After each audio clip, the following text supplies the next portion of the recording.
These are the tests, or shells, of sea potatoes, Echinocardium cordatum, which belong to the echinoderm group, so they're related to the starfish and the other sea urchins. They look somewhat heart-shaped, which is why they have the name heart urchins as a group. This sort of trowel-shaped structure there with the hole is the mouth. The hole there at the back there is the anus. You can see these small holes coming through the test there. That's where the tube feet can extend. Because these creatures really are basically starfish with the sections between the fingers of the starfish filled in with shielding, if you like, with a protective test cover. This is calcium carbonate here. These are extremely delicate. These particular ones have been bleached.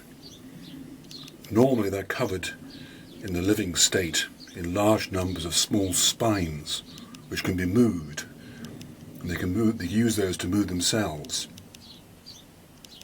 These are particularly small examples.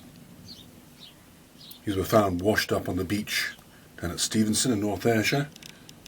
They're very common in what we call littoral waters, that is, water to a depth that light can reach. And basically they're rather like earthworms. So they live up to about sort of 15 centimetres below the surface of the slightly muddy sand, and they have a tube which is lined with mucus above them and behind them. The one behind them is used for wastes to pass into. And one above them comes out at a sort of depression in the sand, and into that depression materials drop. And they have a particularly long tube feet specialised to drag that down, and that's what they feed on.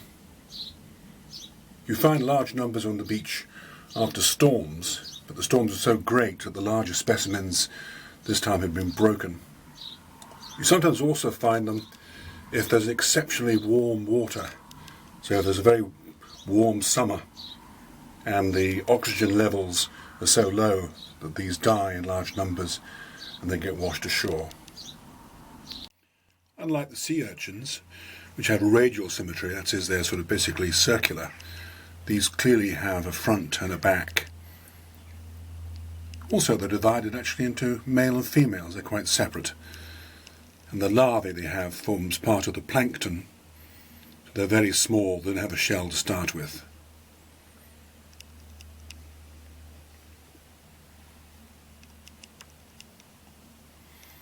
These examples here aren't much smaller than a 5p piece, but you can find them up to the size of sort of a conker.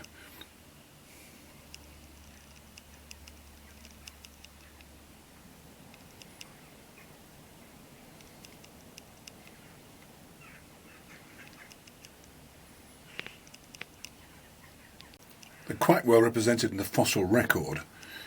You get some absolutely beautiful fossils of the whole of the organism.